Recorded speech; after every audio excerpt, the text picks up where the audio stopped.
Tu conhece o filme Se Eu Tivesse Pernas, Eu Te Chutaria? Esse filme de 2025, dirigido e escrito por Mary Brosnan, ele é baseado em uma experiência traumática da diretora, né? Quando, no período em que ela precisou se mudar de Nova York para San Diego, para o tratamento de saúde da filhinha dela, que na época tinha 7 anos, e ela precisou viver em um quarto de hotel.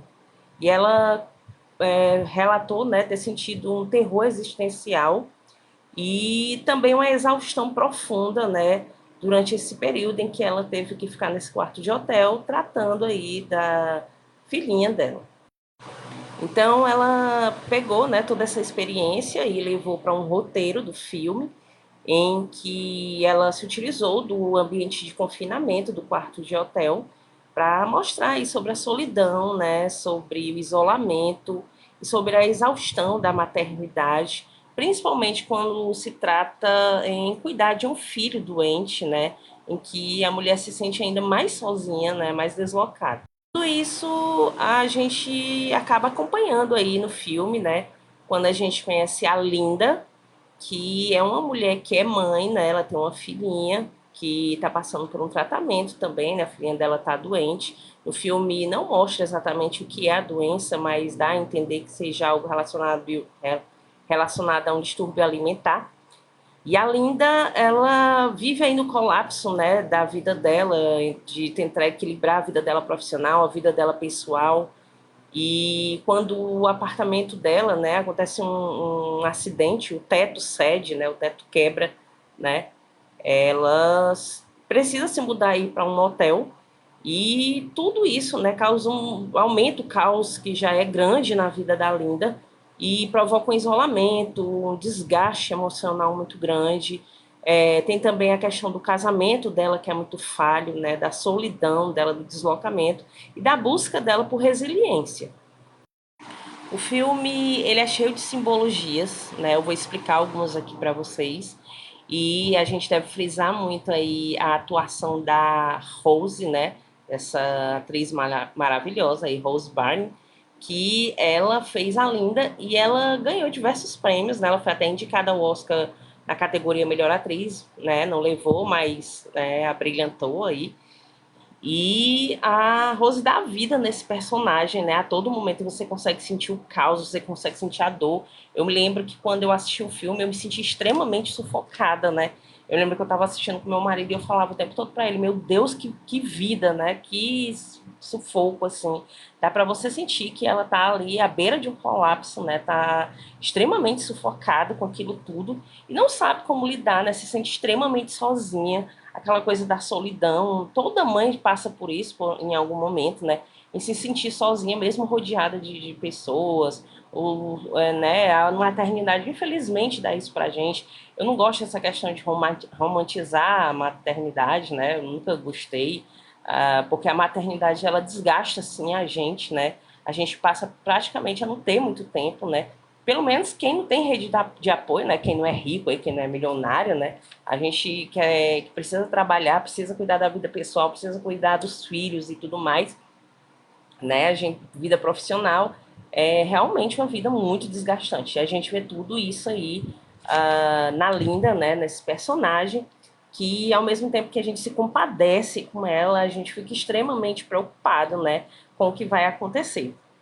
E as simbologias do filme são muitas, né? A começar pelo teto, né? Que quando ele cai, ele representa aí a vida da Linda colapsando, né? Caindo também a vida dela material, a vida dela pessoal, né? Tudo vem por água abaixo.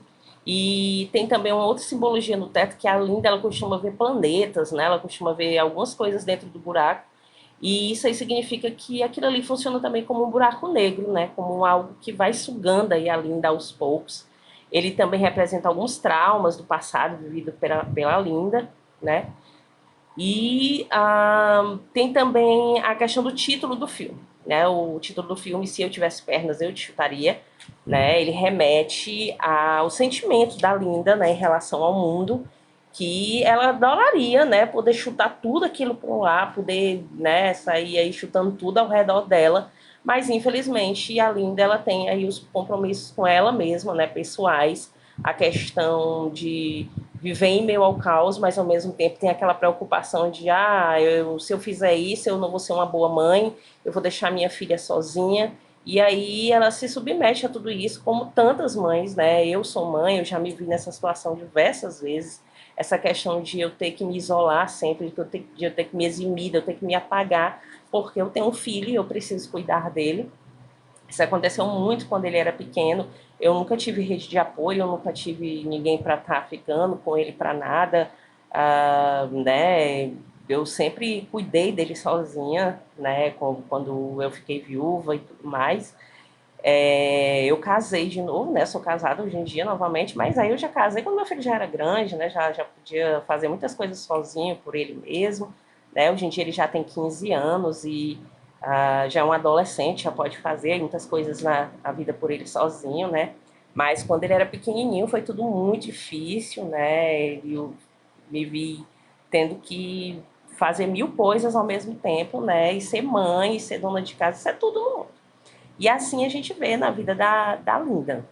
Outra coisa que o filme faz, ele usa muito enquadramento, né? Muito close-up para mostrar como nessa cena aí eles focam muito no rosto da Linda para mostrar todo o colapso, toda a claustrofobia, né? Toda a ansiedade, né? Então a gente vai ver muitas cenas dessas. Então em várias cenas dessas a gente consegue sentir o desespero, né, a profundidade do personagem, todo aquele caos, né, às vezes dá vontade da gente chorar, dá vontade da gente, né, gritar e dizer mulher, pelo amor de Deus, né, mas, né, e tudo isso aí mexe muito, né, com quem está assistindo o filme, porque o filme foi feito exatamente para isso, para chocar. Eu agora vou falar para vocês uma coisinha que vai ter um pouquinho de spoiler aí, vai contar uma coisa do final, então se você chegou até aqui e não quer saber, né, pula aí, né, vai mais para lá. Mas tem uma coisa que a criança, né, a filhinha dela, a gente pouco vê o rosto, né? Aliás, a gente só vê o rosto no final, né? A gente vê só mesmo alguns cortes, ouve bastante a voz dela e tudo, né? Mas a gente não vê o rosto da criança, né? Não é um filme que faça dela um personagem, né, que interaja com quem assiste e tudo mais. Ela é mais ela funciona mais como é, uma, uma, uma coisa assim para aprender a Linda, né? Então a gente ouve muito a voz dela, alguns cortes, e isso aí também tem toda uma funcionalidade, que é a questão do isolamento, a questão do colapso, a questão da invisibilidade da mãe.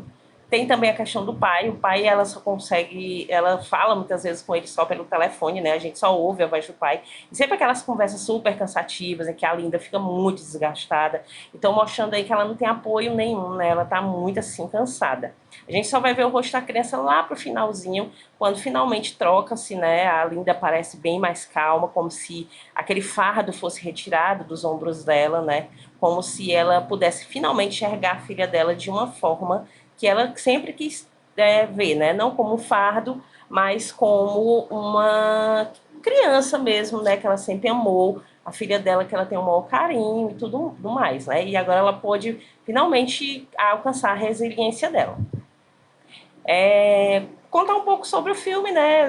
Eu já acho que eu já falei tudo, mas o filme começa com a Linda no trabalho mesmo, ela lá na rotina dela, ela é terapeuta e tudo mais.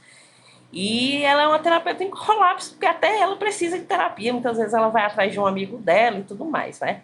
E aí, quando acontece a questão do teto, que o teto, né, quebra e tudo mais, o marido tá longe, trabalhando e tudo mais, ela tem que lidar com tudo sozinha, né? Pegar os aparelhos da filha dela, levar para um quarto de motel, viver tudo aquilo sozinha, sem uma rede de apoio, sem nada.